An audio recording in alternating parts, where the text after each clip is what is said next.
Welcome to नया दौर। I am Junaira Azhar. मेरे ख्याल है पाकिस्तान में इतनी तेज़ी से मार्केट में प्राइसेस नहीं चेंज होती जितनी तेज़ी से नैरेटिव्स चेंज होते हैं, और जितनी तेज़ी से नैरेटिव्स बनते हैं, दोनों काम ही बहुत तेज़ी से होते हैं। अभी कोई ज़्यादा अरसा नहीं गुजरा कि एक तरफ से एक डिमांड आना शुरू हुई थी लेवल प्लेइंग फील्ड की, कि अभी हम उसको होता हुआ भी देख रहे हैं। ये शायद पहला बयानिया है मेरा ख्याल है जो इंटरप्रेट भी हो रहा है, वरना बयानिया या पिट जाते हैं या हटा दिए जाते हैं या मिटा दिए जाते हैं। तो ये जो लेवल प्लेइंग फील्ड की मैंने बात की है, इसको मैं कोरिलेट करूं अगर जमात इस्लामी के सेनेटर मुश्ताक अहमद से, तो वो कहते हैं कि मुल्क में इस वक्त कोई लेवल प्लेइंग फील्ड नहीं है, इस वक्त कोई सॉफ्ट मार्शल लॉ जैसी चीज़ है। दूसरी जानिब अगर आप बिलावल भुट्टो की बात करें तो वो कहते हैं कि पाकिस्तान की जमहूरियत, आइन, इलेक्शन, इस सब को एक शख्स की वजह से रोक दिया गया है। सो इस वक्त एक पार्टी के लिए, मुस्लिम लीग नून के लिए, नवाज शरीफ के लिए ये एक आइडियल होलसम सिचुएशन है, लेवल प्लेइंग फील्ड है। बाकी कोई इसको लेवल प्लेइंग फील्ड मानने को तैयार नहीं है। इससे पहले कि इसके पॉलिटिकल एंगल पे हम बात करें, हम उस फील्ड में चलते हैं जहाँ पे मियां नवाज शरीफ ने कल खिताब करना है और जहाँ पर इंतज़ामात हम उनका जायज़ा लेंगे, क्योंकि ऐसे लगता है जैसे इट्स अ स्टेट प्रोटोकॉल, जितना उनके लिए हर चीज़ को ईज़िली प्रोवाइड किया गया है, जुडिशरी से लेके पाकिस्तान रेलवेज़ तक चीज़ों को जिस तरह फैसिलिटेट किया गया है। कुछ उसकी खबर लेते हैं, हमारे डेप्यूटी ब्यूरो चीफ फरहान वहाँ पे मौजूद हैं। फरहान, अब तो हमें काफ़ी प्रैक्टिस हो गई है, कोई पिछले 1-1.5 साल में पॉलिटिकल एक्टिविटी इतनी जनरेट हुई पाकिस्तान में कि जलसे में कुर्सियाँ गिनना, कितने लोग थे, कितने नहीं थे, ऊपर से व्यू कैसा था, इंतजामात कैसे थे, हमें इसकी बड़ी आदत हो गई है। आप कुछ रिपोर्ट करेंगे वहाँ से? जी बिल्कुल, इस वक्त मैं मीनार पाकिस्तान में मौजूद हूँ और यहाँ पर पाकिस्तान मुस्लिम लीग नून अपनी कल सियासी क़ुव्वत का मुज़ाहरा करने जा रही है। पाकिस्तान मुस्लिम लीग नून के कायद मियां नवाज शरीफ कल यहाँ पर जलसे में मौजूद होंगे। अभी कुछ देर पहले पाकिस्तान मुस्लिम लीग नून के सदर शहबाज शरीफ और पाकिस्तान मुस्लिम लीग नून की चीफ़ ऑर्गेनाइज़र मरीम नवाज़ भी यहाँ पर आई थी और यहाँ पर उन्होंने जलसा गाह में इंतज़ामात का मुआयना किया। कुछ देर पहले जो है पुलिस अफसरान भी यहाँ पर मौजूद थे, उन्होंने भी सिक्योरिटी इंतज़ामात चेक किए। जब मुस्लिम लीग नून के कायद शहबाज शरीफ और मरीम नवाज़ जैसे ही ग्रेटर इकबाल पार्क पहुँचे तो यहाँ पर आतिशबाजी का शानदार मुज़ाहरा किया गया। और अगर कुर्सियों की बात की जाए तो पिछले भी मैंने काफ़ी यहाँ पर जलसे जो है वो सियासी जमातों के कवर किए हैं, मगर इस बार यहाँ पर एक नई चीज़ देखने को मिली, वो ये कि मुस्लिम लीग नून की जानिब से जो है मैदान काफ़ी जो है वो लिया गया है, क्योंकि इससे पहले जो सियासी जमातें हैं उनकी जानिब से मैदान कम लिया जाता था, मगर इस दफ़ा जो है मैदान काफ़ी लिया गया है। और पाकिस्तान मुस्लिम लीग नून के जो यहाँ पर रहनुमा हैं या जो लोग यहाँ पर मौजूद थे, उनका ये कहना है कि कल पाकिस्तान मुस्लिम लीग नून जो है वो जलसा गाह भर के दिखाएगी और जो है लोग सड़कों पर भी मौजूद होंगे, पुल पर भी मौजूद होंगे और एक अजीब सा मंज़र देखने में आएगा, क्योंकि पाकिस्तान मुस्लिम लीग नून के जो रहनुमा हैं उनका ये कहना है कि वो काफ़ी पुरुमीद हैं, क्योंकि जिस तरह के लोगों की ड्यूटियाँ लगाई गई हैं, लोगों को टास्क दिया गया है कि वो गाड़ियों में लोगों को यहाँ पर लेकर आएँ और एक स्पेशल जो है गिनती फॉर्म भी जारी किया गया था जो कि ड्राइवर का नाम, नंबर भी उस पर मौजूद होगा, जो कि कारकुनान को लाया जाएगा, उनकी तादाद भी बताई जाएगी और टूल प्लाजे और मोटरवे के मुख्तलिफ मुकामात दाखिली रास्तों पर ये लोग मौजूद होंगे, जो कि उन जो इनको फॉर्म दिए गए उस पर दस्तखत करेंगे और वो फॉर्म के साथ कल जलसा गाह पहुँचेंगे। और रेलवे ने भी जो है ख़ुसूसी ट्रेन चलाई और यहाँ पर 17 बोगियों में जो है लोग सवार होकर पाकिस्तान मुस्लिम लीग नून के जलसे में शिरकत के लिए आ रहे हैं। अभी कुछ देर पहले गिलगित बल्तिस्तान के लोग जो है वो यहाँ पर पहुँच चुके हैं और मुस्लिम लीग नून जो है कल वो यहाँ पर एक बड़ा जलसा करने जा रही है। यहाँ पर लाइटिंग काफ़ी की गई है और जो लोगों को वक्त दिया गया वो यहाँ पर बताया जा रहा है कि पाकिस्तान मुस्लिम लीग नून के कायद मियां नवाज शरीफ जो है वो कल यहाँ पर 7 से 8 बजे के दरमियान जो है कारकुनों से खिताब करेंगे। शहर को जो है बैनर से, फ्लेक्सी से मुख्तलिफ जगहों पर फरहान दिया गया फरहान ठीक है, आपकी बात मैंने सुन ली, लेकिन वो जो आप फॉर्म की बात कर रहे हैं वो फॉर्म एक ऐप भी होनी थी, एक ऐप के ज़रिए भी मॉनिटर किया जाना था। वो ऐप एक्टिव है? आपने देखा है उसके ऊपर काम हो रहा है?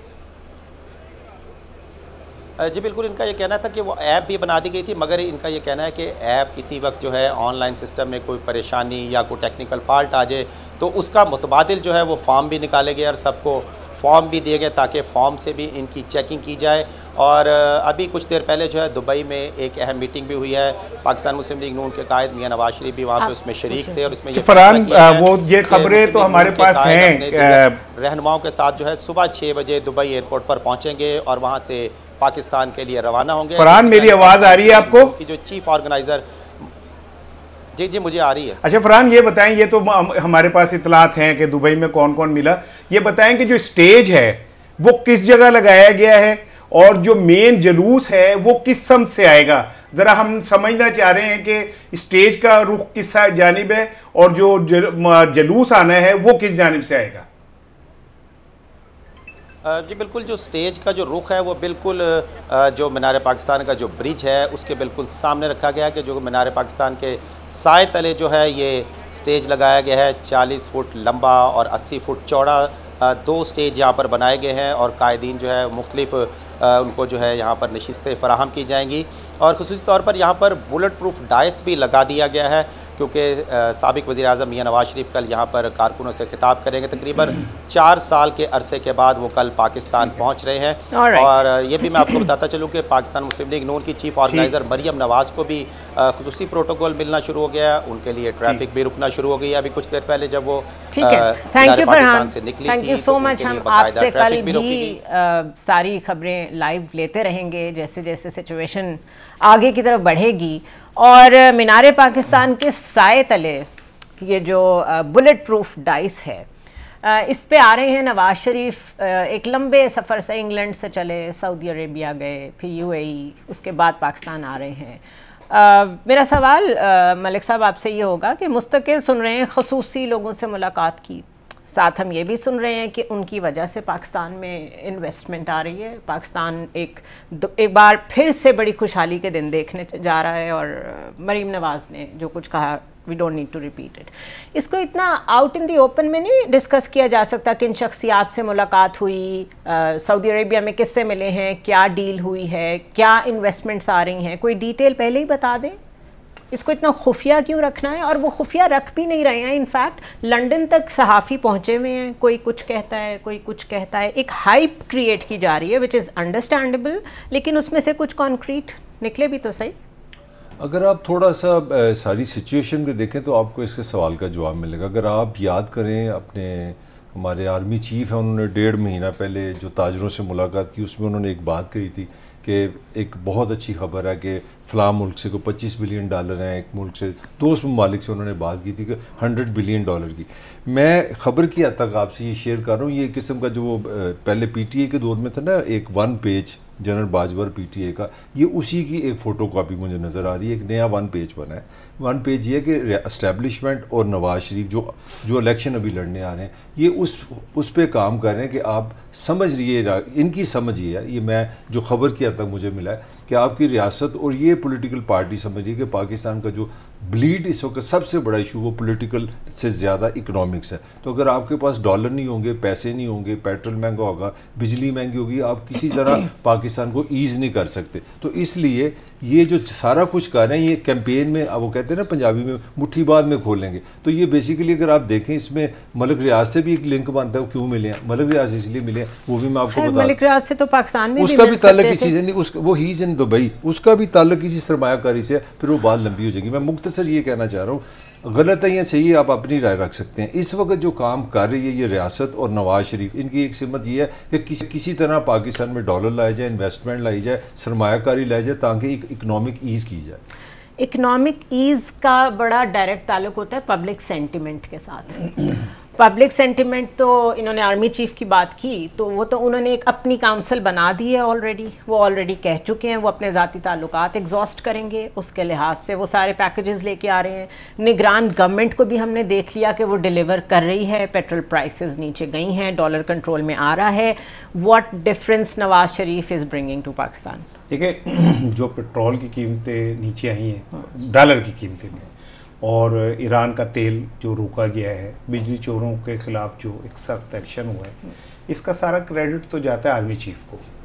ये उनकी एक कोशिश थी और फ़ौज ने इन मामलात में मुदाखलत की और करके चीज़ें सीधी की। इवन डॉलरों के हवाले से जो क्रैक डाउन किया गया वो भी क्रेडिट पाक फ़ौज को जाता है। और ये जो मलिक साहब कह रहे हैं कि 4 ममालिक से 25-25 बिलियन आने, ये भी क्रेडिट आर्मी चीफ साहब को जाता है, क्योंकि उन्होंने ये निगोशिएशन करके उनको ऑलरेडी अनाउंस्ड।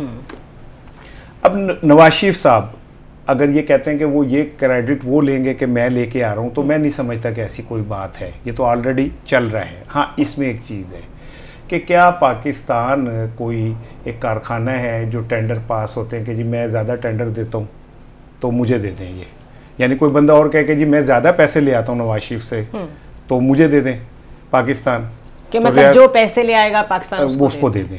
तो फिर एक फार्मूला ये रख लें कि भाई ठीक है, फिर जो ज़्यादा पैसे ले आएगा वो ले आएगा। दूसरी बात ये कि मलक रियाज से मुलाकात, पाकिस्तान के अंदर जितना कंट्रोवर्शियल मलक रियाज है शायद ही कोई बंदा हो, ठीक है। आप अल कादरिया ट्रस्ट में कासिम के अब्बू को तो गिरबान पकड़ते हैं, लेकिन आप मलक रियाज से नहीं पूछ सकते। अच्छा, वहां ही इज बैड कॉप। हाँ, जब उनका नाम पीटीआई चेयरमैन के साथ आ रहा है अल कादिर ट्रस्ट में, तो वहां वो बहुत बुरा आदमी है। हाँ। यहाँ वो बड़े खसूसी लोग हैं। मैं सवाल ये मेरा बनता पूछना था कि ऐसी उसमें क्या गिदड़ सिंगी है मलक रियाज में कि जो चंद अहम शख्सियात हैं उनमें एक मलक रियाज भी है। क्या पाकिस्तान में जो ताकतवर पैसे वाले लोग हैं वो इतने ताकतवर हो गए हैं आइन और कानून से भी कि वो चाहे जो मर्जी करें, ठीक है, उनकी तरफ कोई आंख उठा के नहीं देख सकता, ठीक है। मलक रियाज की जहां तक बात है। दूसरी बात यह है कि देखें मियां नवाज शरीफ साहब जिस तरह तशरीफ ला रहे हैं ना, मुझे जुल्फ़िकार अली भुट्टो याद आ गए। 1971 में जुल्फ़िकार अली भुट्टो ने जब वो करारदाद फाड़ी थी और पाकिस्तान 2 लख्त हो गया था, कहा जाता है कि वो करारदाद ना फाड़ी जाती तो शायद वो सीज़ फायर या कुछ इस तरह की होती, तो पाकिस्तान 2 लख्त हो गया था। तो 2 लख्त होने के बाद जुल्फ़िकार अली भुट्टो वहाँ से बतौर प्राइम मिनिस्टर नॉमिनेशन के बाद पाकिस्तान आ रहे थे, तो उनका भी रियासत ने बड़ा इस्तकबाल किया था। और रियासत कहा यह जाता है कि वो उनको प्रोटोकॉल जो था वो मिल गया था, वहाँ से रवानगी के वक्त थी, इसमें उनका सफ़र, हवाई सफ़र, ये वो सब कुछ शामिल हो जाते हैं।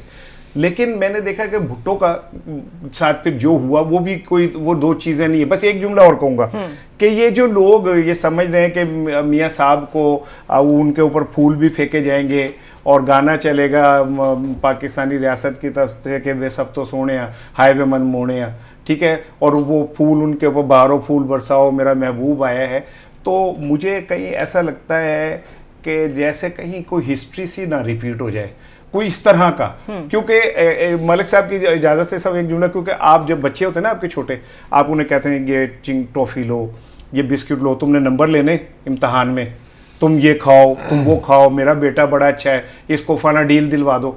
और जब बच्चा फेल हो जाता है फिर कान थल्ले वाई दी है।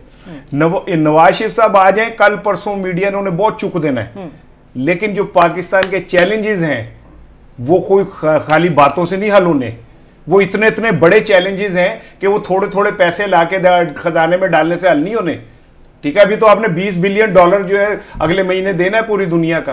तो मियां नवाज शरीफ साहब को ये फूलों की सेज पे नहीं आ रहे, ये कांटों का एक रास्ता है जिसके ऊपर वो चल के आएंगे। और मेरी बात याद रखिएगा आप, ये मैं आपके प्रोग्राम में कह रहा हूं, हम कभी रिपीट करेंगे कि ये मियां नवाज शरीफ साहब नहीं, बहुत सारे लोगों का की बका की जंग जो है ना मियां नवाज शरीफ पे, अगर वो कासिम के अब्बू का बयानिया खत्म करके अवामी वेव लहर को अपनी तरफ ना मोड़ सके तो बुरा होना है उनके साथ। लेकिन कैसे मोड़ेंगे मुझे बताएं, क्या इतने बड़े लेवल पे प्रोटोकॉल देने से ऑलरेडी लोग देख रहे हैं कि लोगों की तो उम्रें गुजर जाती हैं, उनके केसेस का फैसला नहीं होता, और इनका 21 मिनट के अंदर अंदर जिस तरह इनको क्लीन चिट दिया है जुडिशरी ने, हम सब ने देखा है। उसके बाद अब उनको लैंग्वेज पे भी एतराज़ है, कई लोग कह रहे हैं कि वो वॉलंटरी एग्जाइल में थे। वी ऑल नो कि वो किस तरह गए थे, बीमारी का बहाना करके गए, 4 हफ्ते के लिए गए, 4 साल बाद आ रहे हैं।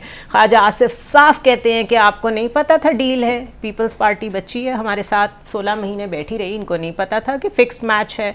तो जब सब कुछ आउट इन दी ओपन है तो फिर उसके बाद ये जमहूरियत, आइन, इलेक्शन, इस सब की क्या ज़रूरत है? बाकी पॉलिटिकल पार्टीज़ की क्या एग्जिस्टेंस रह गई है? अच्छा, अगर तो आप, मेरा ख्याल है अगर आप हिस्ट्री से मैं इसको जवाब दे दूँगा, मुझे लगता है कि पाकिस्तान बिल्कुल एक नॉर्मल, उसका ये जो जितनी चीज़ें आपने आइडेंटिफाई की हैं, जमहूरियत वगैरह वगैरह, बिल्कुल सब चीज़ें नॉर्मल हैं। उससे पहले मुझे याद आया, इसी 1.5 महीना हमारी इस शो की उम्र है, थोड़ा मैं नवाज शरीफ की वापसी पे बात करता हूँ। मुझे याद है कि 1.5 महीने में 1,500 दफ़ा राना साहब ने फरमाया था कि नवाज शरीफ नहीं आएगा, वो आ गया। फिर इसी तरह हमारे बेशुमार जो जर्नलिज्म में ये बहस चलती थी कि मरियम और शहबाज की नहीं बनती, पार्टी नहीं, फैमिली में लड़ाई है, आज भी वो दोनों इकट्ठे हैं। दूसरी बात, तीसरी बात जो आप 2023 की बात कर रही है ना, ये 2018 में भी ये सवाल था। एक बंदा था नवाज शरीफ, वो नाहल हो रहा था, पता था ये जेल में जाएगा, इसकी पार्टी जीतेगी नहीं, रात को कंप्यूटर भी बैठ जाएगा, अदालतें भी सख्त थी, GIT भी बन रही थी, हर चीज़ ऐसे थी और हर चीज़ PTA के लिए अच्छी थी, इमरान खान के लिए अच्छी थी, उसके लिए सब चीज़ें सही बन रही थी। मुझे लगा नथिंग इज़ चेंज सिर्फ ये हुआ जो काम PTA के साथ 2018 में हो रहा था वो PMLN पे हो गया। अब आगे जो आपको जो आज की सिचुएशन को मैं समझता हूँ बड़ी नॉर्मल है और बड़ा सिंपल मैथ है पाकिस्तान को समझने के लिए। वो ये है कि आप रेस लगाते हैं, इलेक्शन इज़ ए रेस, मुख्तलिफ पॉलिटिकल पार्टीज़ आती हैं और मैं एक बिल्कुल सिंपल आपको मैथ बताता हूँ। 140 MNA आपको मिलते हैं पंजाब से, जो 60% आपकी पाकिस्तान की अक्सरियत बनती है। अब पंजाब में मेरी असेसमेंट में, ये ज़ाती में अपनी बात कर रहा हूँ, नंबर 1 पॉपुलैरिटी में मुझे PTA लगती है, नंबर 2 मुझे नून लगती है, नंबर 3 पीपल्स पार्टी है, बाकी और भी पार्टी हैं। अब तीनों की रेस लगाते हैं। पहली रेस में आपका प्राइम मिनिस्टर ऑन रिकॉर्ड है कि PTI और Imran Khan is at war with the रियासत, और दुनिया की कोई रियासत आपने से लड़ने वाले को माफ़ नहीं करती। कहानी की मुख अकेला गया ठोक। आगे चलते हैं, PTI होगी साहब, बाकी बचा पीपल्स पार्टी ने 20-25 साल से इतनी मेहनत की है। नहीं मुझे ये कंक्लूड कर लेने, नहीं मुझे लेट मी फिनिश, मैं बात नहीं करूँगा, बात आया हो जाएगी। पीपल्स पार्टी ने यहाँ पे अपने आप को 20-25 साल से पंजाब से निकाला। मुझे लगा दें ये एक ऐसी रेस में नवाज शरीफ आया जिसमें पहली पोजीशन भी नवाज की होगी, दूसरी पोजीशन भी नवाज की होगी, तीसरी पोजीशन भी नवाज की होगी, चौथी पोजीशन भी नवाज की होगी। अब आप बात करें। आप कह रहे हैं 9 मई हो गया और PTI साइड पे हो गई, आउट हो गई। 9 मई में जो लोग शामिल थे उनके ऊपर तो केसेस चले, उनको सजाएं हों, PTI पूरी कैसे साइड पे हो गई? नजर आ रहा है यार, आप देखें ना, आप पाकिस्तान में एक इस्टेब्लिश फैक्ट था 9 मई से पहले कि PTI मोस्ट मकबूल तरीन पार्टी है और इमरान खान सड़कों पे जाया करता तो 40-50 बैलेट पेपर पे ना होने से उनकी मकबूलियत खत्म हो जाती है। मकबूलियत की बात नहीं, मैं रियलिटी की बात कर रहा हूँ। आपकी रियासत का वजीर आजम कह रहा है, ये मैं नहीं कह रहा, वो कह रहा है कि ये पार्टी और ये लीडर जो है वो रियासत से जंग कर रहा है और हमने किसी सूरत इसको माफ़ नहीं करना। ये मैं आपको कोड कर रहा हूँ। ना करें माफ़, मैं तो ये बात ही नहीं कर रही कि उनको माफ़ करें, मैं तो ये बात कर रही हूँ कि बाकी पार्टीज़ ने अब क्या करना है। जब स्टेट प्रोटोकॉल मिल गया है, हर तरफ से डिफेंस मिल गया है उनको, लॉ उनके साथ खड़ा है, कॉन्स्टिट्यूशन उनके साथ खड़ा है, क्योंकि इलेक्शन भी उनकी मर्जी के बगैर नहीं होगा, हर चीज़ उनके लिए हाजिर कर दी गई है। बकौल इनके 2018 में यही सब कुछ PTI के लिए हो रहा था। तो फिर बाकी पार्टीज़ को वैसे ही एक ही पार्टी किंग्स पार्टी बना दें, उसी में से लोग चेंज हो के आते रहें, उसका सरबरा नवाज शरीफ को बना दें या चेयरमैन PTI बहुत पसंद हो, एक पेज एक दफ़ा डन कर लें, ये फिर ख़त्म करें ये पार्लियामेंट्री निज़ाम। मरहूम राहत अंदौरी साहब का एक शेर है, वो कहते हैं इंसाफ जालिमों की हिमायत में जाएगा, ये हाल है तो कौन अदालत में जाएगा।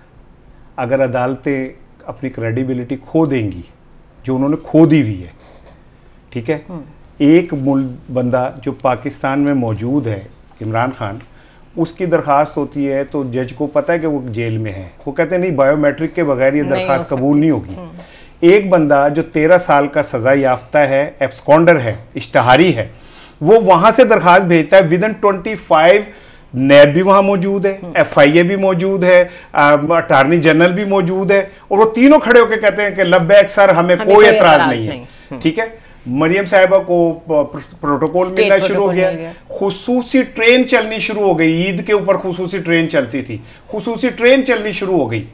तो आप ऐसा करें कि देखें, जिन्होंने 9 मई किया, मैं उनका बिल्कुल हमायती भी, उन्हें सज़ा मिलनी चाहिए। वैसे तो मैं ज़ाती तौर पे समझता हूँ कि जो बच्चे किसी प्रोपेगेंडे का शिकार होकर उसका हिस्सा बने, उन्हें माफ़ कर देना चाहिए। रियासत को माँ की तरह, शेख रशीद ने भी आज ये कहा, रियासत को माँ की तरह एक्ट कर लेना चाहिए, उनको माफ़ कर दें, आपका मोराल देखें हवाओं में चला जाएगा। माफ़ी, नबी पाक सल्लल्लाहु अलैहि वसल्लम ने एक दफ़ा फरमाया कि अगर आजिज़ी से तुम्हारा कुछ जाता है तो क़यामत वाले दिन मुझसे ले लेना, इतनी बड़ी उन्होंने गारंटी दी।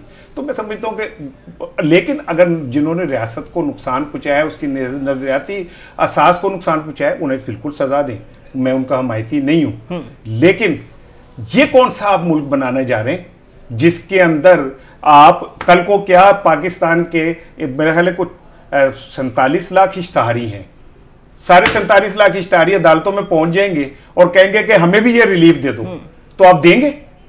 और अगर आप नहीं देंगे, एक मिनट, और अगर आप नहीं देंगे तो क्या आप क्या बताना चाह रहे हैं इस मुल्क को कि ये मुल्क नवाज शरीफ का है? मरियम की ख्वाहिशें, क्या रियासत की बेटी सिर्फ मरियम है? वो बच्ची जो 6 साल की इसमें लाहौर के एक थाने के अंदर सारी रात बंद रही, वो इस रियासत की बच्ची नहीं है?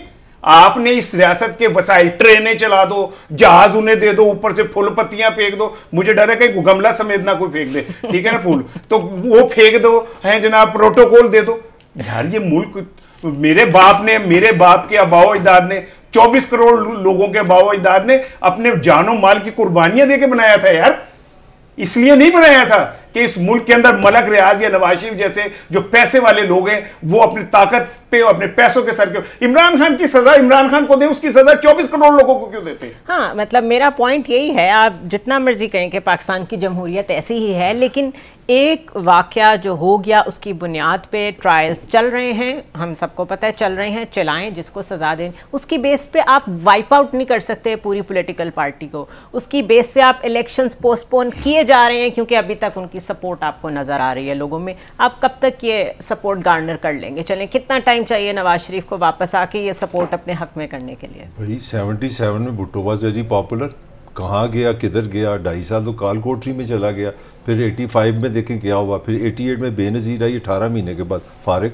तो आप मेरा लिए आप हिस्ट्री से अगर आप नहीं जाएंगे आपको इस सवालों के जवाब नहीं मिलेंगे। ये पावर स्ट्रगल है सारी, और मैं बार बार यही कह रहा हूँ कि इस पावर स्ट्रगल में नवाज शरीफ की कोई मुझे इंटेलिजेंस नज़र नहीं है। मुझे सिर्फ एक चीज़ नज़र आ रही है कि गलती से हुआ है, सच हुआ है, झूठ हुआ है।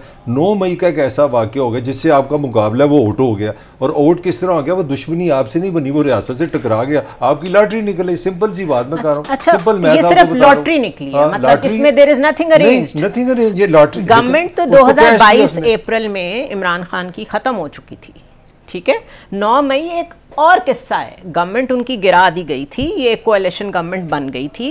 कोalition गवर्नमेंट के सरबराह कौन थे? शहबाज शरीफ थे, जिन्होंने सारे अपने केसेस माफ़ कराए। 16 महीने इंतहा की आवाम के ऊपर जितनी चीज़ें डाल सकते थे महंगाई के नाम पे सब डाली। उसके बाद गए हैं, उसके बाद इलेक्शन है कि होके नहीं दे रहे, सुप्रीम कोर्ट की कोई वैल्यू नहीं, कभी बेंच फिक्सिंग, कभी कुछ, फिर डिमांड आई लेवल प्लेइंग फील्ड की, वो सारी मिल गई। तो अभी भी आप इसको जस्ट अ शेयर लक समझते हैं नवाज शरीफ की? देखे ना आप, वो मकबूलियत को समझे। जो आपके हाथ में जो सोने की चिड़िया थी, वो लोग थे, वोटर थे, आपको पकड़ना अजाब बना हुआ था। आप बैठे रहे जमान पार्क में पूरा एक, नहीं वो इलेक्शन नहीं, आप उधर जा रहे हैं। मैं ये पूछ रही हूँ कि नवाज शरीफ को अगर इतना हम किस्मत का धनी मान भी लें तो उनको कितना टाइम चाहिए ये वोटर अपनी तरफ लाने के लिए? भाई वो मसला ही नहीं, मेरी आप आर्गूमेंट ही नहीं ले रही। मैं समझ रहा हूँ उसको खाली मैदान मिल गया। आपको वोटर अट्रैक्ट, मुझे बताएं पंजाब में चले उसने इलेक्शन लड़ना है, किसके खिलाफ उसने इलेक्शन लड़ना है? वाडा कोई 1000 दफ़ा मुख्तलिफ शोज़ में 6 महीने से एक बात कह रहा है कि जनाब अगर बल्ला होगा तो उम्मीदवार नहीं होगा, उम्मीदवार होगा तो बल्ला नहीं होगा, PTI नहीं कहीं नजर आएगी। कोई आज अगर शेख रशीद जैसा बंदा, वोटर नजर आएगा? वोटर तो है, मगर वोट किसको डालेगा? That's what I'm asking. That's what I'm replying कि इस स्टेट में 75 ईयर से वोटर की बेस तहाशा मतलब क्या उस तरफ मैं नहीं जाना चाह रहा। वोटर की बेस मायने साहब ने किया, इस दफा भी आप कर जाएंगे, मैं ये कह रहा हूँ। चलें, वेल द थिंग इज कि हम एग्जांपल्स तो डेफिनेट देंगे माजी में से, तारीख के बगैर तो आगे नहीं बढ़ सकते, बिकॉज पाकिस्तान की हिस्ट्री हमें बहुत कुछ बताती है और सिखाती है। बट द थिंग इज कि इस वक्त की जो जनरेशन है, जो हम मुस्तकिल बात कर रहे हैं कि कहाँ कहाँ 1 लाख वोटर ऐड हो गया है, उन सब की एज जो है वो 18 to 25 के बीच में है, यंग वोटर है, वोट डालना चाहता है। अगर अपनी मर्जी का उम्मीदवार ही नहीं मिलेगा और वो वोट ही नहीं डालेगा तो फ्री एंड फेयर इलेक्शन तो छोड़ दें, जो भी इलेक्शन होगा जैसा भी होगा उसकी क्रेडिबिलिटी क्या होगी? दूसरा, नवाज शरीफ को अगर इतना ओपन फील्ड मिल रहा है तो अल्लाह करे उससे मुल्क को कोई फ़ायदा हो जाए। बट सो फार उनका कोई इकोनॉमिक पैकेज, कोई मैनिफेस्टो कुछ सामने नहीं आया। अगर कुछ सामने आया तो वो पहले स्टेट प्रोटोकॉल है। Let's take a short break.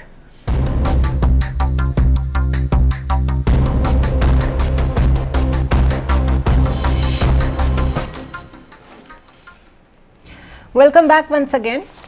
कल 2 चीज़ों का बहुत इंतज़ार रहेगा। नंबर 1, क्या कोई economic revival plan Nawaz Sharif announce करते हैं, जिसकी हम मुस्तकिल बात कर रहे हैं, बिकॉज उसके बगैर गुजारा नहीं है।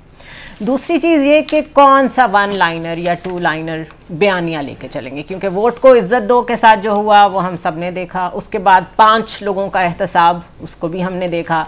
अब कौन सा बयानिया सामने आने, जो मोस्ट लाइकली बयानिया राना साहब मुझे लगता है ना, वो यही होगा कि 9 मई के किरदारों को माफ़ नहीं करना चाहिए, क्योंकि वो सबसे आसान बयानिया है इस वक्त ना।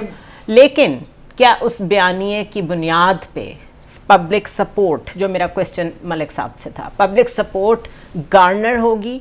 अगर मिल भी जाती है, चले बड़ा ज़बरदस्त जलसा हो जाता है, इलेक्शन होगा, इलेक्शन हो जाता है, वोट पड़ेगा नून लीग को। देखिए, मैं आपको मज़े की बात बताऊं कि मियां नवाज शरीफ साहब की एक वीडियो मैंने देखी, जिसमें जब वो रवाना हो रहे थे तो हाई कमिश्नर से उन्होंने पूछा कि मैं केड़ी 2 गल्ला करनी है ने, तो हाई कमिश्नर ने कहा कि एक तो आपने मईशत पे बात करनी है, तो उनका दूजी केड़ी में भूल गया, तो उन्होंने कहा कि दूसरी आपने हमसायगी के ऊपर बात करनी है। तो मियाँ साहब को एक अच्छी खासी ट्यूशन वहाँ पढ़ा दी गई है उन्हें कि आपने क्या बोलना और क्या नहीं बोलना। उनको ट्यूशन की ज़रूरत है? वैसे तो देखिए, मैं आपको एक बात बताऊँ, मियाँ साहब जो 4th टाइम प्राइम मिनिस्टर बनने जा रहे हैं। आपका शुक्रिया, आपने मुझे बड़ी मज़ेदार बात, मैं कुछ चीज़ शेयर करता हूँ। 1981 में मियाँ साहब वज़ीर ख़जाना बने, 1985 में वज़ीर आला पंजाब बने, 1998 में वज़ीर आला पंजाब थे वो, जब बेनज़ीर और उनकी बड़ी तारीखी वो हुई। 1990 में वो वज़ीर आज़म बन गए, फिर 1997 में वो वज़ीर आज़म बन गए, 1997 में उनके भाई शहबाज शरीफ वज़ीर आला बन गए, फिर 2008 में शहबाज शरीफ वज़ीर आला बन गए, फिर 2015 में नवाज शरीफ 13 में वज़ीर आज़म बन गए नवाज शरीफ, और 2022 में उनके भाई नवाज शरीफ बन गए। और केड़ी खिदमत रह गई इस कौम दी, और 40 साल तो तुसी खिदमत ही करी जा रहे हो। वो खुदा का हाउस ऑफ शरीफ डायनेस्टी है ना। 1981 क्या बता रहे थे तुम मुझे कि दुनिया में सबसे ज्यादा लंबा इक़्तिदार में मैं बता रहा था अकबर ने किया 49 और नवाज शरीफ सेकंड आ रहा है 41 हो गए, नहीं 41 हो गए, 42 हो गए, ठीक है। जुनेरा सुनिएगा जरा, 42 साल से यार तुम इस मुल्क की जड़ों में बैठे हुए हो, फिर आ गए हो तुम, और मुझे दुख हो रहा है, खुदा की कसम मुझे दुख हो रहा है। मुझे इस बात का कोई रंज नहीं है कि इमरान खान है या नहीं है, खुद मैं कसम खा के कह रहा हूं, मुझे कोई रंज नहीं है। मुझे रंज ये यार, आपको थोड़ा सा इस मुल्क के को आइन कानून अदालतों की शर्म ही रख ले, तो थोड़ा सा कोई निजाम ऐसा कर दें, कोई थोड़ा सा ऐसा निजाम कर दे। और एक चीज और, आपके मलिक साहब से ज्यादा अच्छे ताल्लुकात, दोनों आप अमेरिका भी आते जाते रहे, और मलिक साहब को जन्नत की टिकटें भी ब्लैक में मिल रही है यार, वो एक आधी टिकट ही दिला दो, एन इबादत भी तो है, इबादत वो सर्टिफिकेट को दो दे दो, मैं घर दे बाहर लटका ला ताकि मैनू भी कंफर्म, और मैनू कार्नर दा प्लाट चाहिए जन्नत, मिल गया, ठीक है ना। ये माशाल्लाह टिकटें ब्लैक हो गई, इस वजह से ना शायद मैं भी उन्हें वोट डाल दूं, क्योंकि जन्नत में घर किसको नहीं चाहिए। लेकिन मलिक साहब उसके लिए शहादत जरूरी है वैसे जन्नत में जाने के लिए। वैसे थोड़ा सा मैं राना पे गुस्सा निकालूं, नहीं वैसे मुझे बताएं तो सही, ये कहाँ से आया जन्नत का टिकट? ये देखिए, जन्नत का टिकट यही है ना, जब आपके साथ रियासत भी हो, हुकूमत भी हो, ताकत भी आपके तो फिर वो रावी चैन ही चैन लिख रहा है, मोहे पिया बहे कोतवाल, तो फिर डर काहे का। मतलब मुसलमान है, हमें जन्नत का सारा पता है, मगर जन्नत एक कैफियत है ना जी, खुशहाली हो, खाना पीना अच्छा, हो, ये अब स्टांस बदल रहे हैं, प्लॉट देना ना पड़ जाए। मैं थोड़ा राने से तो पता ना, ये कैफियत पे मैं बात करूंगा, एक आधा ओवर दाना करा तो मुझे भी चैन नहीं आता। मुझे ये नहीं समझ आती ये राना जैसे बंदे कितने पक्के हैं, सही मतलब क्लासिकल करैक्टर हैं कि 42 साल से ये कर गया, वो कर गया, फलान कर गया। निजाम की बात नहीं करनी जो यार सारे ये खुद निजाम है, ये 42 ईयर्स से खुद निजाम बन गए। मुझे बताओ बेनज़ीर होते मर गए कि यार वोटर मेरे साथ है, उसको किसी ने नहीं उसकी बात सुनी, वो पता नहीं क्या क्या उस पर इल्जाम लगे। आपके हाथ में आता है पॉलिटिशियन वीकर, उसको पड़ जाते हैं राना साहब जैसे अपने इनकलाबी यार जो निजाम पे देखो पंजाब निजामुद्दीन की बैठक वो आसमान से आता है नवाज शरीफ, ये निजाम यार ये इतना ताकतवर निजाम है, और 10 साल के लिए सऊदी अरब उसको निकाल दिया था, क्यों नहीं कर सका? निकाला था मोहतरमा मरहूमा कुलसूम नवाज ने कहा हमें बुलावा है वहां से। पंजाबी के अंदर कमजोर बंदा लपना, कमजोर पॉलिटिशियन पे पड़ जाना। बताओ ना, सुन लीजिए, मरहूम कुलसूम नवाज ने कहा था ऑन रिकॉर्ड, अभी भी आर्काइव्स में मौजूद है, कि हमें किसी ने नहीं निकाला, हमें वहां से बुलावा आया है। अल्लाह के घर से बुलावा आया है, आप क्या बातें कर रहे हैं? तो सब कुछ यहाँ पे अल्लाह पे डालते हैं ना। शेख रशीद ने भी अल्लाह पे सारा कुछ डाल दिया, इसहाक डार ने भी जब का अल्लाह पे लेकिन डाल दिया। 42 साल का कुछ तो हिसाब बनता नहीं है कोई ना। मैं तो बार बार ब्यूरोक्रेसी आपकी, अदलिया आपकी, इस लेवल निजाम प्लेइंग में फील्ड। नवाज शरीफ ही आएगा, ये लिख लें मेरी बात। हाँ, इससे तो ये ज्यादा मैं आप दिल नहीं की कर बात सकता। जरूर करें। मैं इससे ज्यादा बात नहीं कर सकता, कल प्रोग्राम भी तो कर दिल की बात कर दी मैं ना आएगा मैं प्यारे मलिक साहब की ये ख्वाहिश जो है ना कि नवाज शरीफ ही आएगा। मेरा दोस्त है संता सिंह, उसको मुझे पता चला एक्सीडेंट हो गया, मैं हॉस्पिटल गया, उसकी टांगें टूटी हुई थी।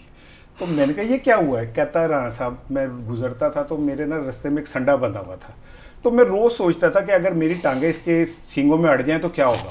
मैंने कहा फिर कहता मैंने ज़बरदस्ती टांगें सींगों में अड़वा ली तो मेरी लत्तां टूट गई हैं। फिर कहता है ठंडा हाँ लेके कैफियत जो ये कैफियत कह रहा है चलो लत्तां टूट गई, कम से कम एक टेंशन ते मुक गई था कि की होएगा। चलो हमारी भी टेंशन तो खत्म हो कि नवाज शरीफ आएगा तो क्या अभी होगा। अभी संडे की सींगों में टांगे नहीं फंसी है, अभी तो सिर्फ आप आए हैं, अभी वो सिर्फ गुजर रहे हैं, अभी देख रहे हैं। एक फिक्र की गुजर, मैं हंस रहा हूँ नहीं, आप तो सुन तो आप तो अंदर से बाग हैं, समझ आ रही है। राणे के तो दिल पे छुरियां आपका चल तो रही लीडर आ हैं, रहे मुझे हैं। तो डर है कि आज उसको जग पानी का ना देना पड़ जाए। मेरा सवाल ये है कि जी वो पावे खाता है, उसको अकल नहीं है, वो पढ़ा लिखा नहीं, अंग्रेजी नहीं आती फलान, वो अभी बता रहे हो 1984, मेरा हाले पाकिस्तान के 80% जो लोग हैं ना वो 81 के बाद पैदा हो गए, एक और चीज वो वहीं का भूल गए वही आप है। वो आप उसको कही जा रहे हैं ये गलत वो गलत, वो बार आता जा रहा ये है। वो शख्सियत है जो कहाँ से आ रहा है? जो 20% ब्रेन के साथ इतना 42 इयर्स शुक्र निकाल करो, गई। शुक्र करो Imagine, अगर 10% होता तो मुसलसल उसने रहना था। इमेजिन, सो चलें ये निजाम की वो खूबसूरती है। 20% भी कायम रहे। अब अगर आप राणा साहब पे बातें डालना थोड़ी सी बंद कर दें चलें, ठीक। तो मैं जरा बिलावल की बात कर संजीद दौल। ठीक है। वो कह रहे हैं जी पाकिस्तान की जमहूरियत आइन इलेक्शन को एक शख्स की वापसी के लिए रोका गया और सिलेक्शन की सियासत ने जमहूरियत का जनाजा निकाल के रख दिया है। पाकिस्तान की जमहूरियत और इलेक्शन को एक शख्स के साथ नहीं नथी किया जा सकता। साथ साथ उन्होंने ये भी कहा कि हम अवामी राब्ता मुहिम शुरू कर रहे हैं, आम इंतखाबात की फ़ौरन तारीख दी जाए। ये अलहदा बात है कि People's Party is nowhere to be found. Sindh में खुद इनकी परफॉर्मेंस ज़ीरो, उसके बाद ये भी किस क्रेडिबिलिटी के साथ ये बात कर रहे हैं, मुझे ये समझ नहीं आ रही है। अगर पीपल्स पार्टी को भी लेवल प्लेइंग फील्ड मिल जाए, आपको लगता है लोग इनको भी वोट डालेंगे जो हालात हो गए हैं? क्योंकि मेरा सेम आर्ग्यूमेंट है फॉर द नून लीग कि लोगों ने इनको बार बार आजमा लिया हुआ है, कैसे देंगे वोट? देखें क्या करें ये ऐसा? सियासी इख्तिलाफ अपनी जगह पे, लेकिन मैं आसिफ अली जरदारी साहब की एक अजमत का इकरार करूंगा ऑन स्क्रीन। सिंध हाउस वाली नहीं, इससे बड़ी कि जब भुट्टो साहब को फांसी हुई तो 10 साल ज़ियाउल हक लगे रहे कि पीपल्स पार्टी को ख़त्म कर दें और वो मर्द आहन नहीं ख़त्म कर सके। ये क्रेडिट आसिफ अली जरदारी को जाता है कि उन्होंने चंद सालों में पीपल्स पार्टी का बेड़ा गर्क किया, तबाह करके और आगे निकल गए। अब आलम ये है कि इनके पैरों से नीचे से सिंध भी जो है वो खिसक रहा है और जीडीए के ऊपर हमारे प्यारे मेहरबानों का हाथ है और उन्हें भी ज़रा प्रमोट कर रहे हैं। मौलाना फजलुर रहमान भी उनसे मिल रहे हैं, MQM भी आ रही है। अब इन्हें समझ आ रही है कि हमारे साथ तो हो गया हाथ, ठीक है वो, लेकिन ये तो सब पे भारी नहीं थे। ये वो मैं बता रहा हूँ ना, पत्थर भी बहुत भारी होता है, पड़ा पत्थर भी बहुत भारी हो जाता है। पानी एक जगह और सारा क्रेडिट लेते हैं वो, लेते थे। अब वो उस क्रेडिट को भुगतते हैं ना। वो एक गाना है गुरुदत्त की एक फिल्म का, उसमें वो कहते हैं कि जो मैं जानती बिछड़त हैं सैया घूंघटा में आग लगा लेती। इन्हें पता ही नहीं था कि सैया बिछड़ने लगे, ये समझ रहे थे कि सैया मेरे बहे कोतवाल हो गए तो हमारी मौजें लग गई। उन्हें नहीं पता था कि सैया ने अंदर खाते ही मियां नवाज शरीफ के साथ जो है ना अपने मामला तय कर लिए तो और मियां नवाज शरीफ को लेकर आ रहे हैं। मतलब है कि वो जो ख्वाजा आसिफ कह रहे हैं वो ठीक कह रहे हैं कि ये 16 महीने हमारे साथ थे, हर चीज़ में शरीक थे, इनको नहीं पता था फिक्स्ड मैच है। इन्हें ये पता था कि फिक्स मैच है। मैं बड़ी एक अजीब सी मिसाल बार बार देता होता हूँ कि जब आप कोई चीज़ लूट लेते हैं ना 4-5 लोग, तो अक्सर उनमें लड़ाई हो जाती है माले गनीमत की तकसीम के ऊपर। वो कहता है मैंने भी इतना हिस्सा डाला, मैं पिस्तौल पड़ी सी, वो कहता है मैं अंदर दुकान के घुसा था, वो कहता है मैं सामान चुके सी, फिर बाद में होता है कि मेरा हिस्सा ज़्यादा से ज़्यादा। ये माले गनीमत की लड़ाई है और कुछ नहीं है। ये मुल्क माले गनीमत है। बात तो आपने बड़ी तकलीफ दे की है और मतलब तो यही बात आपने ने एक ऐसी की है कि मुझे मेरे अंदर एक अजीब सी कैफियत पैदा होगी कि मैं आपसे पूछता हूँ, मैं मलिक से पूछता हूँ कि ये माले गनीमत है। इस मुल्क को आपने जब चाहते हैं आप झोलियों में डाल लें, जब चाहे फेंक दें। ये इसको दे दिया, ये इसको दे दिया, अब इसकी बारी, अब इसकी बारी। ये शिकार गाह है। आप पाकिस्तान से बाहर नहीं, जब आए वापस आए, शिकार करें, अपना शिकार अपने बैग में डालें और चले जाएं। मैं आपको 75 साल की तारीख बता देता हूँ। आप सारे मुझे सिंपल से एक ही सवाल का मुझे जवाब देते हैं कि पाकिस्तान के जो साबिक हुक्मरान है कितने यहाँ पे रहते हैं। इससे बाद में क्या आप, इससे ज़्यादा आपको क्या बात? हुक्मरान से क्या मतलब? जो पाकिस्तान चलाते हैं, हुक्मरान जिनकी बात मैं कर रहा हूँ, जो हमारे को सदर बनते हैं, बड़े बड़े उहदों पे बैठते हैं, यहाँ रहते नहीं। इसका मतलब है ये शिकार गए, आए अपना शिकार करें और चले जाएं। और बट थोड़ा सा फिर जाते जाते एक नो बोल में कराना चाहिए राना को। ये जो पीपल्स पार्टी को कह रहे हैं हाथ हो गया, फलां हो गया, ये 16 मंथ का जो हनीमून था ये टोटल कॉन्शियस था। अब गेम क्या है? अब गेम ये है कि वही बात है कि रियासत पड़ेगी PTI को। अगर नून आती है तो हम अपोजिशन क्यों ना बने? ये एक पूरी ऑर्गेनाइज प्लान है, ये कतई इत्तेफाक नहीं हो रहा। अब उनको याद आ रहा है एक बंदे के लिए सारा कुछ हो रहा है। वैसे आने वाले टाइम में ऑपोजिशन करना आसान होगा, ये उसके लिए तैयारी की जा रही है। प्रॉब्लम उसके लिए है, राना मासूम आदमी है, कह रहे जी पीपल्स पार्टी के हाथों में, दिस इज प्लान उसके लिए है। ओ गेम फिर भाई वही तो मैं तुमसे कह रहा हूँ कि क्या ये माले गनीमत है कि तुम अपोजिशन हो जाओ, तुम हुक्मरान हो जाओ?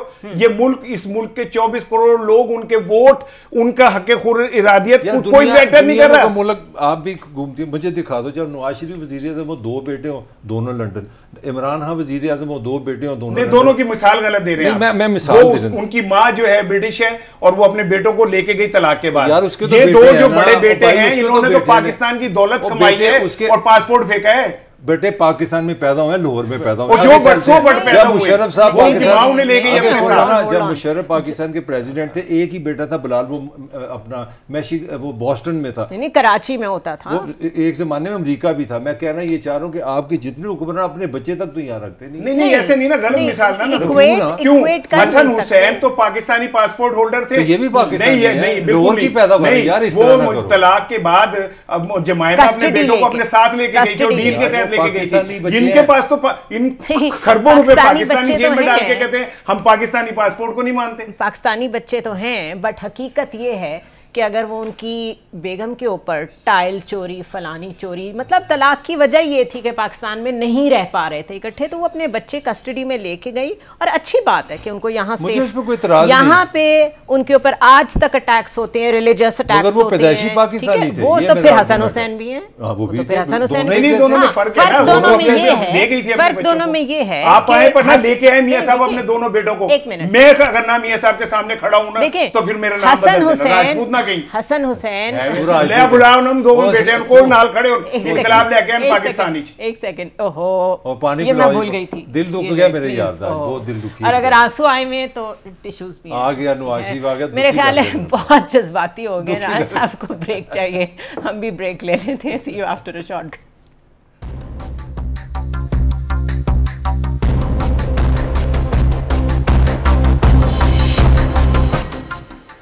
Welcome back once again. और अगला हफ्ता भी बड़ा सिग्निफिकेंस रखता है क्योंकि फ़ौजी अदालतों में सिविलियन ट्रायल्स का जो मुकदमा है उसके लिए भी 23 अक्टूबर की डेट मुकर्रर हो गई है और इलेक्शन डेट के लिए भी तकरीबन वही डेट आ रही है। तो a lot of things are going to happen, लेकिन ये नहीं पता कि ट्रांसपायर कैसे होंगी। होता यही है कि केस तो लग जाते हैं लेकिन ये नहीं पता होता आउटकम क्या होगा। अलबत्ता जो चीज़ कॉन्टीन्यूटी से जारी है वो है इंटरव्यूज़। पहले प्रेस कॉन्फ्रेंसेज होती थी, अब आज एक और इंटरव्यू आ गया है, शेख रशीद साहब का इंटरव्यू आ गया है, राना साहब, और आपने सुना है? जी मैंने पूरा इंटरव्यू सुना है। तो मैं लेकिन एक बात ज़रूर कहूँगा, वो शेख साहब के चेहरे पे वही खिफत थी जो बाबर आजम की थी आज मैच हारने के बाद। लेकिन मैं समझता हूँ कि शेख साहब मैच ज़्यादा टफ था, ठीक है, और इनका मैच भी लंबा था। तो लेकिन मैं शेख रशीद को आज ज़रूर ट्रिब्यूट दूंगा कि उसने साबित किया कि वो एक सियासतदान है और मंझवा सियासतदान है। जिस तरह उसने हमारे दोस्त, क्या नाम है उनका जिन्होंने इंटरव्यू किया है, मुनीफ फारूक भाई ने, जिस तरह उनको, मुनीफ फारूक मुझे लग रहा था खुद इंटरव्यू दे रहे हैं और उन्हें बता रहे हैं कि आपने ये बातें रिपीट आफ्टर मी। हाँ रिपीट, तो वो पूरा, लेकिन मुनीफ ज़रा थोड़ा भी कच्चे खिलाड़ी हैं इसलिए वो उस तरह उन्हें अपने दाम में फंसा नहीं सके। और शेख रशीद ने बड़े तरीके से बॉल लेफ्ट कर दिए सारे। मैं समझता हूँ कि शेख रशीद किसी टाइम वक्त तक इस्टेब्लिशमेंट के सबसे आँख के तारे थे। 8 दफ़ा वजीर मुमलिक वजीर वो विफाकी वजीर रह चुके हैं, लेकिन अब ये क्रेडिट उनको चला गया तारिक अशरफी साहब को। मेरा ख्याल है कि फिर वापस मेरा ख्याल है कि मैं ये चाहता हूँ कि उन्हें कौमी विरसा करार दे दिया जाए और कौमी विरसे के तौर पे उन्हें रख दिया जाए कि जी ये कोई भी हुकूमत होगी, इमरान दी हुकूमत भी होंगे निगरान में लाजमी हिस्सा और लिख दिया जाए कैबिनेट। अब भुट्टो साहब ने कोटा शुरू किया था तो लिख दिया जाए कि अशरफी साहब सऊदी अरब कोटे से हमेशा वजीर में रहेंगे, तो मेरा ख्याल अच्छा होगा। लेकिन मैं शेख रशीद को बहुत क्रेडिट दूंगा कि आज शेख रशीद ने एक चीज और जो मैं कहना चाहता हूं कि तमाम चीजों के बावजूद शेख रशीद ने आज एक लाइन ली है, माफी की लाइन, कि जी माफी की तरफ जाना चाहिए। और मैं समझता हूं कि उसने आज के 1 घंटे के अंदर ये बहुत बड़ा छक्का मारा है। मैं भी शेख साहब के साथ खड़ा हूं इस बात में कि हमें बच्चों को माफ करना चाहिए, जो बड़े मुजरिम है आप उन्हें सजा दें। अच्छा, a lot of people are talking about it now. काफी लोग हैं जो इस बात के कायल हैं कि जो बच्चे हैं, जिसमें शेख रशीद साहब ने भी कहा कि माओ के मुझे टेलीफोन्स आते हैं, कि आप उनको तो एक मौका दें ना, उनको माफ करें ताकि सिस्टम कुछ आगे चले। तो रिकंसिलिएशन का ऐलान भी एक्सपेक्ट किया जा सकता है नवाज शरीफ की तरफ से, क्योंकि उन्होंने बहुत सारे मामला खुदा पे छोड़े हैं। पहले एक दफा मुशर्रफ मरहूम का मामला भी उन्होंने खुदा पे छोड़ा, फिर उन्होंने ये जो 5 का एहतसाब करना था, ये 2 दिन में उन्होंने कह दिया मैं इसको भी अल्लाह पे छोड़ता हूँ।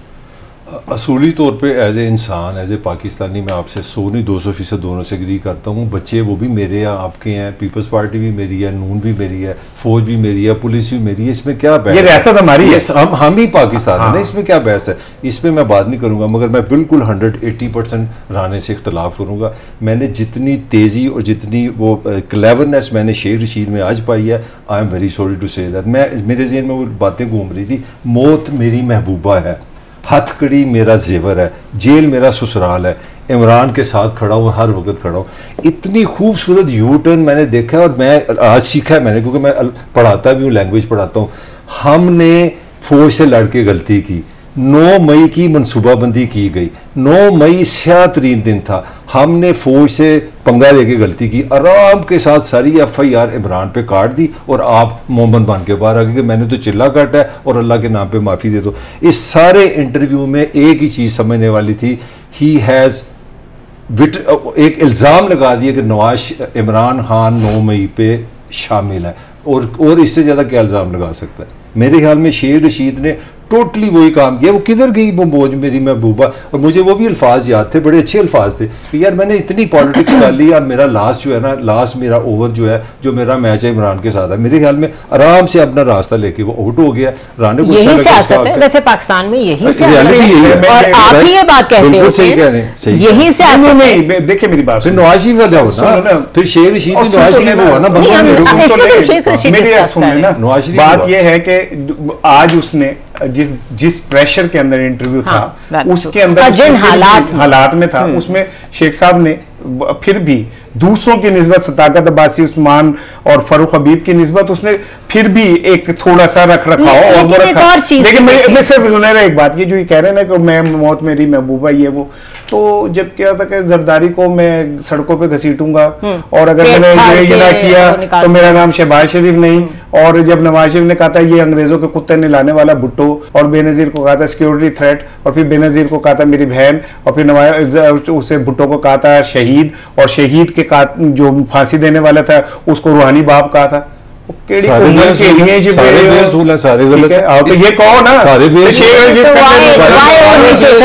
सारे गलत है ना, जनाब ने उसको हीरो बनाया ना, मैंने कहा ये भी मैंने हीरो नहीं बनाया, मैंने कहा वो सियासतदान साबित हुआ, सियासतदान है, मैंने कहा वो पॉलिश सियासतदान। पहला शो है जिसमें ना आमतौर पे समझा जाता है, ये गलत समझा जाता है गो कि खवातीन बहुत बोलती हैं। ये पहला शो है जो एस्टैब्लिश करता है कि मर्द इतना ऊंचा और इतना ज्यादा बोलते हैं कि एक खातून उनसे टाइम मांगती है। प्लीज मेरी बात भी सुन ले, मेरी बात भी सुन ले। मसला ये कि एक और क्वेश्चन ये है कि जर्नलिज्म किधर जा रही है, किस किस्म के इंटरव्यूज हो रहे हैं? आप बताएं, आप कम्युनिकेशन पढ़ाते हैं। ये जर्नलिज्म जो पाकिस्तान की, ये डंडे के साथ जा रही है, जहां पे ताकत है उसके साथ जा रही है। मैं 30 साल कोई रेजिस्टेंस नहीं। मेरा ख्याल में जर्नलिज्म कहाँ है? जर्नलिज्म है, जर्नलिज्म तो होता है कि you are the voice of the oppressed. आप कमजोर का साथ देंगे, आप दे सकते हैं, आप दोनों भी तो जर्नलिस्ट हैं। अगर मैं गलत कह रहा हूं तो मुझे मेरा गिरेबान पकड़ लो। देते तो हैं, हम बोलते तो हैं भाई, एक लिमिट लेकिन इस तरह बैठ के किसी के साथ इम्पोज्ड इंटरव्यू करना,